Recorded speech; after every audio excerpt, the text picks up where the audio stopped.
Hello friends, जैसे कि आप देख रहे हैं कि ये सलवार बहुत ही ज़्यादा ट्रेंडिंग में चल रही है। अगर आप इसको सीखना चाहते हैं तो वीडियो में एंड तक बने रहिए और चैनल को सब्सक्राइब करिए। और वीडियो पसंद आती है तो उसको लाइक शेयर कमेंट ज़रूर करिए और वीडियो को स्किप मत करिएगा, तभी आप सीख पाएंगे कि इसको आपने कैसे बनाना है और कैसे स्टिच करना है। ठीक है, तो इसके लिए हमें कपड़ा चाहिए। ये मैंने कपड़ा लिया है, ये मतलब 2.25 मीटर कपड़ा है। ठीक है, अगर आपकी लेंथ ज़्यादा है तो आप 2.5 मीटर भी ले सकते हैं। तो ये मैंने 2.25 मीटर कपड़ा लिया है, इसमें मेरी 37 इंच की लेंथ तैयार होगी। ठीक है, तो इसके लिए मैं आपको दिखा दूं कि इसका जो घेरा वगैरह है वो कितना है। इसको मैंने 4 फोल्ड कर लिया है कपड़े को, आप देख सकते हैं। ठीक है, तो इस तरीके से 4 फोल्ड कर लिया है और इसका जो घेरा है वो टोटल घेरा है, जैसे मैंने 4 फोल्ड किया हुआ है तो ये 22 इंच घेरा है। मतलब सिंगल में देखेंगे तो आपका आ जाएगा 44 इंच घेरा। ठीक है, तो इसकी जो लेंथ लेनी है मैंने वो लेनी है 37 इंच की, और जो बॉटम रखनी है वो रखूंगी 6 इंच की। ठीक है, तो इस मेजरमेंट के हिसाब से हमने इसकी कटिंग करनी है। तो जो खुली वाली साइड है वहां से आपने कपड़े को बराबर कर लेना है इस तरीके से। तो ये देखिए, कपड़े को मैंने बराबर कर लिया है ऊपर वाली साइड से, और यहाँ से आपने स्टार्ट करना है इसको, मतलब मार्किंग करना।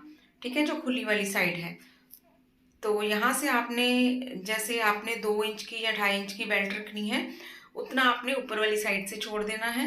और जितना आपने पोंचा रखना है 2 इंच का, 2.5 इंच का या 3 इंच का, जितना आपने रखना है और उतना आपने नीचे वाली साइड में छोड़ देना है। और जो बीच में लेंथ आएगी ना वो आपने यहाँ पे लेनी है। ठीक है, ये देखिए, जैसे मैंने इंची टेप निकाल दिया, 2.5 इंच की मैंने बेल्ट लगानी है, इंची टेप मैंने बाहर की तरफ निकाल दिया।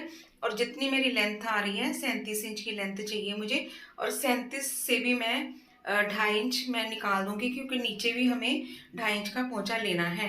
ठीक है, जो बीच में हमारा कपड़ा आ रहा है वो हमने रखना है, उतनी लेंथ हमने लेनी है। तो बीच में मैंने जैसे 4 इंच हम मतलब 5 इंच हम निकाल देंगे तो हमारा आ जाएगा 32 इंच। ठीक है, तो 32 का भी हमने 33 इंच बीच में जो कपड़ा रह जाएगा ना वो 33 इंच का लेना है, क्योंकि आधा आधा इंच हमारा जैसे हम पोंचा अटैच करेंगे उसमें जाएगा और ऊपर बेल्ट अटैच करेंगे उसमें भी चला जाएगा। तो आधा आधा इंच हमने कपड़ा एक्स्ट्रा लेना है, मतलब 32 की बजाय हमने 33 इंच की लेंथ लेनी है।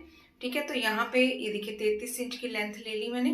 अब यहाँ से हमने कपड़े को कट कर देना है। ठीक है, तो इस तरीके से आप देख सकते हैं। तो ये देखिए 33 इंच की लेंथ ले ली है मैंने। अब यहाँ पे मैं कपड़े को कट कर दूंगी, जितना कपड़ा मुझे चाहिए उतना मैं ले लूंगी। मतलब अभी हमने कटिंग नहीं करनी है, जब हमारी सलवार पूरी कटिंग हो जाएगी तभी हम कपड़े को कट करेंगे। तो यहाँ पे जैसे आपकी कमर, जहाँ पे आप बेल्ट बांधते हो, जहाँ पे आपने सलवार रखनी है मतलब पहनते हो, वहां पे आप देख ले मेजरमेंट करके कितना आपकी कमर आ रही है। तो यहाँ पे मेरी कमर आ रही है 24 इंच की, और 24 का चौथा हिस्सा होता है 6 इंच, और 6 इंच में आप 4 इंच प्लस करेंगे तो आपने 10 इंच का आसन लेना है। ठीक है, यहाँ पे, और यहाँ पे आपने 2.5 इंच इस तरीके से मार्क लगाना है। तो यहाँ पे आपने 10 इंच का आसन लेना है। किसी भी साइज की सलवार से लेंगे तो इसी तरीके से आपने जो आसन है वो निकालना है। ठीक है, जो जितने भी आपकी कमर है उसका आपने चौथा हिस्सा लेके उसमें 4 इंच आप प्लस कर देंगे। तो इस तरीके से आपने आसन को निकालना है। ठीक है, तो 10 इंच मैंने यहाँ पे आसन लिया, और ऊपर हमारी बेल्ट लगेगी 2.5 इंच की। तो यहाँ पे हमारा 12 इंच का आसन मतलब तैयार हो जाएगा। तो गोलाई में अगर देखेंगे तो 14 इंच का आसन हमारा तैयार हो जाएगा। तो यहाँ पे पोंचे पे मैंने निशान लगाया 6 इंच पे, और 10 इंच हम एक्स्ट्रा लेंगे, 10-12 इंच हम एक्स्ट्रा लेंगे, क्योंकि यहाँ पे गैदर्स डालनी है। तो यहाँ पे मैंने 12 इंच एक्स्ट्रा ले लिया है कपड़ा। ठीक है, 6 में 12 इंच और प्लस कर देंगे तो हमने उतना कपड़ा ले लेना है। उसके बाद हमने शेप पट्टी से इस तरीके से कपड़े को कटिंग कर देना है। ठीक है, इस तरीके से निशान लगा लेंगे। अब ये देखिए हमारी मार्किंग हो चुकी है सलवार की। ठीक है, तो अब इसकी हम कटिंग करेंगे।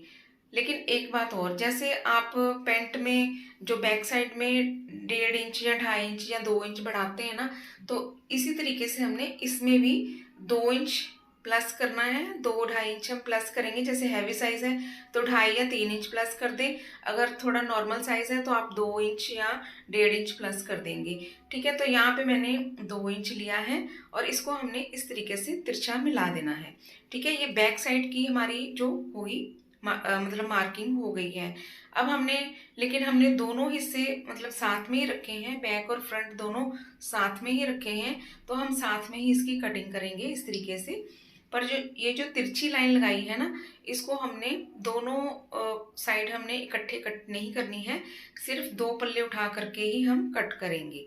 ठीक है, सबसे पहले हमने कपड़े को कट कर लिया, उसके बाद हम आसन कटिंग करेंगे इस तरीके से। ठीक है, और उसके बाद हमने नीचे वाली साइड की कटिंग करनी है। ठीक है, तो ये यहाँ तक हमारी कटिंग हो गई है।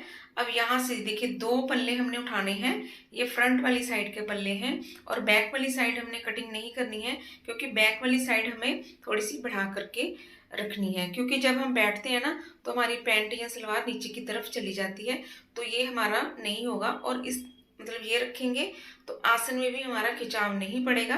जैसे पीछे से हमारी सलवार उठ जाती है ना, तो वो भी आपकी नहीं उठेगी। तो सेंटर में मैंने कट लगा लिया है इस तरीके से। यहाँ पे हमारी सलवार मतलब घूमेगी नहीं, जिस तरीके से मैं आपको चोने डाल के दिखाऊंगी। ठीक है, तो इस तरीके से हमने इसकी कटिंग कर ली है। अब इसकी स्टिचिंग करेंगे। तो स्टिचिंग करने के लिए सबसे पहले हमने आसन को स्टिच करना है। ठीक है, दोनों साइड के आसन को स्टिच कर दूंगी मैं। तो ये देखिए दोनों साइड के आसन मैंने स्टिच कर दिए हैं इस तरीके से। अब इसमें हमने प्लेट्स डालनी है। कैसे डालेंगे, तो ये प्लेट मैंने डाली है यहाँ पे गुड्डी सलवार की। ठीक है, तो जैसे हम नॉर्मल अफगानिस्तान सलवार बनाते हैं ना, तो यहाँ पे हमने सीधी बेल्ट लगा देनी थी, पूरी बेल्ट लगा देनी थी, तो चोने अपने आप ही बन जानी थी। लेकिन वो पूरा ऐसे घेरा फूला फूला सा नजर आता है ना, तो वो नहीं आएगा इस तरीके से अगर आप चोने डालेंगे। तो ये चोने मैं पता कौन सी डाल रही हूँ, जो गुड्डी सलवार में चोने पड़ती हैं। ठीक है, तो सेंटर से हमने 4-4 इंच का गैप ले लेना है दोनों साइड में, और उसके बाद हमने 3-3 इंच पे प्लेट डालनी है। ठीक है, तो ये देखिए 3-3 इंच के गैप में मैंने प्लेट डाल दी है, और सेंटर में मैंने जो सेंटर से आसन है ना, वहाँ पे मैंने 4 इंच का गैप रखा है, और बाकी जो प्लेटें डाली हैं वो 3-3 इंच के गैप में डाली हैं इस तरीके से। अगर साइज हैवी है तो आप ये प्लेट का जो साइज है 2-2 इंच भी रख सकते हैं। ठीक है, तो इस तरीके से ये देखिए दोनों जो बीच में आसन के साथ जो गैप रखा है वो 4-4 इंच का रखा है, और बाकी जो गैप है वो मैंने 3-3 इंच का रखा है प्लेट डालने के लिए। ठीक है, और सेंटर में जो कट है वो लगाया है जहाँ पे हमारी क्रीज बनेगी। तो अब हमने प्लेट्स कैसे डालनी है, 4 इंच वाले निशान को हमने छोड़ देना है, बाकी 3-3 इंच वाली जो निशान लगाए हुए हैं उनको इस तरीके से ऐसे पकड़ेंगे, और एक दूसरे के ऊपर हमने इस तरीके से डालते जाना है। तो इसी तरीके से गुड्डी सलवार में भी चोने पड़ती हैं, और इसी तरीके से मैंने इसमें भी चोने डाली हैं। ठीक है, तो आप अगर गुड्डी सलवार बनाना चाहते हैं तो ऐसे ही चोने डालेंगे। और जो नीचे वाला हमने जैसे ज़्यादा घेरा रखा है ना, 6 इंच की बजाय जैसे पोंचा हमारा 6 इंच है, तो हमने 12 इंच और ऐड कर दिया, तो वो आप ऐड नहीं करेंगे। तो उसके लिए आपने 6 की बजाय 7 इंच ही रखना है। ठीक है, अगर आप गुड्डी सलवार बना रहे हैं तो। अगर आप बीच में अफगानिस्तान सलवार भी ऐड कर रहे हैं, मतलब अफगानी लुक भी आना चाहिए और गुड्डी सलवार का भी लुक आना चाहिए, तो आप इस तरीके से इसकी कटिंग करेंगे और स्टिचिंग करेंगे। ठीक है, आप देख सकते हैं कैसे मैं चोने डाल रही हूँ यहाँ पे। तो एक साइड की चोने मैंने डाल दी है, पिन लगा दी है, अब दूसरी साइड की भी इसी तरीके से डाल देंगे। 4 इंच वाली चोन को छोड़ देंगे, बाकी हमने 3-3 इंच वाली चोनों को इस तरीके से पकड़ के, और ये सेंटर वाली चोन को इस तरीके से पकड़ के हमने यहाँ पे पिन लगा देना है। ठीक है, तो इस तरीके से ऐसे चोनों को सेट कर लेंगे और पिन लगा लेंगे। चाहे तो आप साथ साथ में प्रेस भी कर सकते हैं, लेकिन यहाँ पे मैंने प्रेस नहीं किया है। ठीक है, तो जैसे बिगिनर्स होते हैं ना, उनको प्रेस करने की थोड़ी ज़्यादा ज़रूरत पड़ती है, तो जिनको आता है मतलब थोड़ा सा, तो वो ऐसे ही मतलब स्टिच कर सकते हैं। तो जैसे स्टिच होने के बाद आप फाइनल लुक में आप इसको प्रेस कर सकते हैं। तो बाकी जितना बचा घेरा है उतनी हम बेल्ट निकालेंगे। ठीक है, तो ये देखिए ये चोने दोनों साइड में मैंने डाल दी है। अब ये देखिए 3-3 इंच के गैप में मैंने चोनों को स्टिच कर दिया है। ठीक है, तो अब जितनी हमारी बेल्ट है ना, ये बेल्ट हम निकालेंगे, जितना हमारा घेरा था उतनी हम बेल्ट निकालेंगे। बेल्ट की जो चौड़ाई रखी है मैंने वो रखी है 5 इंच की। ठीक है, तो जो लंबाई रखी है वो रखी है मैंने 26 इंच की, क्योंकि 25 इंच का हमारा घेरा है टोटल। तो जितना आपका घेरा होगा उससे आप 1 इंच ज़्यादा ही रखेंगे, क्योंकि आधा आधा इंच आपका सिलाई में जाएगा। ठीक है, तो थोड़ी सी ज़्यादा ही आप रखें बेल्ट, क्योंकि अटैच करने के बाद ज़्यादा कपड़े का हल है कि कट जाता है, लेकिन कम कपड़े का हल होता है कि उसको फिर से जोड़ लगाना पड़ता है। तो थोड़ा सा आप ज़्यादा ही रख लें, क्योंकि ये जो घेरा है ना, थोड़ा सा उरेब जैसा बन जाता है ना, क्योंकि बैक साइड में भी हमने थोड़ा सा बढ़ा करके कटिंग की हुई है, तो थोड़ा सा उरेब में इसकी कटिंग हो जाती है, तो ये थोड़ा सा घेरा फैलेगा। ठीक है, तो इसलिए आपने थोड़ी सी बेल्ट ज़्यादा ही कटिंग करनी है। तो अब इसको अपने बेल्ट को इस तरीके से पूरा राउंड करके ऐसे स्टिच कर देना है। ठीक है, तो ये देखिए सारा स्टिच कर दिया है मैंने। अब ये हिस्सा खुला हुआ है, इसको भी हम स्टिच कर देंगे इस तरीके से। तो ये देखिए इसको भी मैं स्टिच कर दूंगी। ठीक है, तो ये देखिए ये भी मैंने स्टिच कर दिया। अब ये बीच वाला हिस्सा थोड़ा सा खुला हुआ है, इसको भी स्टिच करने के बाद हमने यहाँ पे नेफे को फोल्ड करना है। ठीक है, तो नेफा मैं अभी पहले फोल्ड नहीं करूँगी, तो ये मैंने इलास्टिक निकाल ली है। इलास्टिक आप 12 इंच कटिंग कर लें पूरी, मतलब जैसे आपका 24 इंच की कमर है, तो आपने उसका हाफ ले लेना है, मतलब 12 इंच की आपकी जो इलास्टिक है वो होनी चाहिए।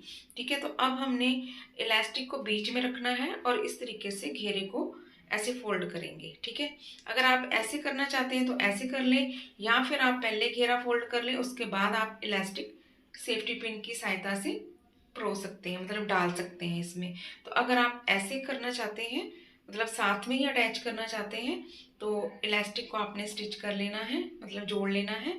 उसके बाद आपने इस तरीके से इसको ऐसे स्टिच करना है, इलास्टिक को अंदर रखना है और जितना कपड़ा हमें फोल्ड करना है उतना फोल्ड करेंगे और उसके ऊपर सिलाई लगा देंगे।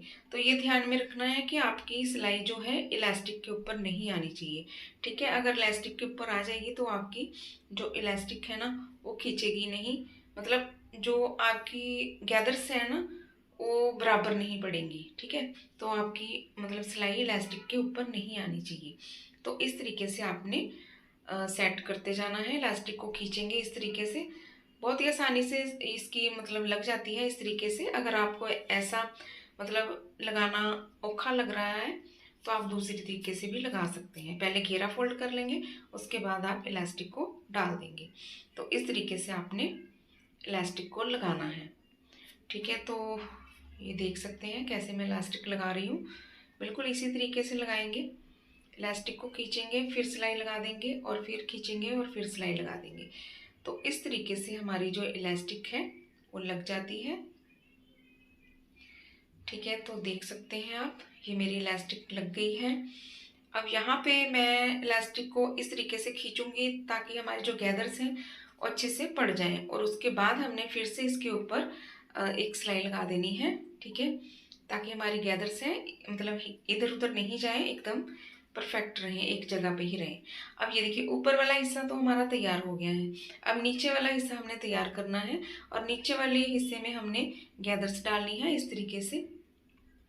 ठीक है, अगर आप धागा खींच के डालना चाहते हैं तो डाल सकते हैं, लेकिन इस कपड़े में अच्छी नहीं लगेंगी, धागा खींच के डालेंगे तो इस कपड़े में आपने इसी तरीके से गैदर्स डालनी है, जैसे हम सलवार में प्लेटें डालते हैं ना, उसी तरीके से आप इस तरीके से प्लेट डालेंगे।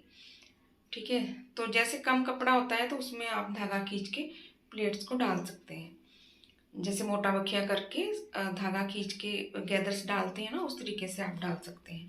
तो अब ये देखिए हमारी प्लेट्स पड़ चुकी हैं। अब हमें जितना पोंचा चाहिए ना, उससे आपने 1 या 1.5 इंच आपने एक्स्ट्रा ही रखना है कपड़े को दबाव में जाने के लिए। ठीक है, तो ये देखिए 6 इंच मेरा पोंचा निकलने के बाद भी 1.5 इंच बच रहा है, 1 1.5 इंच बच रहा है, तो इतना ही आपका भी होना चाहिए।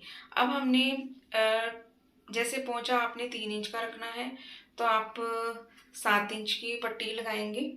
ठीक है, अगर आप पोंचा 2.5 इंच का रखेंगे तो आप 6 इंच की पट्टी लगाएंगे नीचे वाली साइड में। तो ये देखिए यहाँ पे मैंने 6 इंच की पट्टी कट करी हुई है। ठीक है, तो इसको मैं स्टिच कर रही हूँ।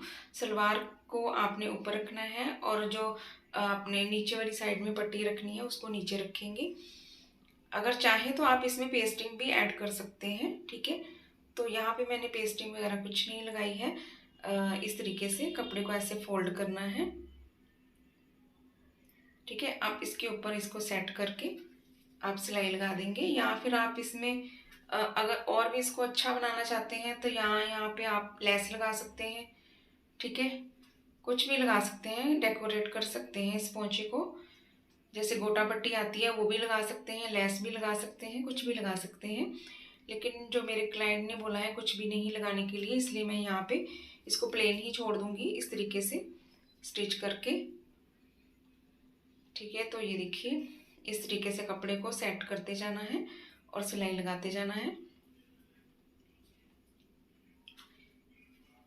ठीक है, तो इस तरीके से ये सिलाई हमारी लग चुकी है। अब हमने दूसरा पोंचा भी तैयार कर लेना है। उसके बाद इसकी फिटिंग कर देनी है, जितना भी आपका पोंचा है उतनी फिटिंग कर देंगे। और उसके बाद इसका फाइनल लुक भी आप जैसे स्टार्टिंग में देख चुके हैं और एंड में भी आपको दिखा दूंगी एक बार फाइनल लुक इसका। तो आपको ये वीडियो अगर ज़रा सी भी अच्छी लगी हो तो प्लीज़ इसको ज़्यादा से ज़्यादा शेयर करिए और लाइक करिए और कमेंट करके ज़रूर बताना कि आपको ये वीडियो कैसी लगी। ठीक है, तो इस तरीके से हमारी सलवार तैयार हो जाती है। अब इसको प्रेस करके इसका फाइनल लुक आपको दिखाते हैं। तो ये देखिए इसका फाइनल लुक, और जिसकी सलवार है उसने पहनी हुई है। ठीक है, आप देख सकते हैं। ठीक है, तो इसका लुक देख सकते हैं कितना अच्छा लुक आया है। तो आपको ये वीडियो कैसी लगी प्लीज़ लाइक करें, शेयर करें, कमेंट करें और सब्सक्राइब करना मत भूलिएगा। मिलते हैं नेक्स्ट वीडियो में। Thanks for watching.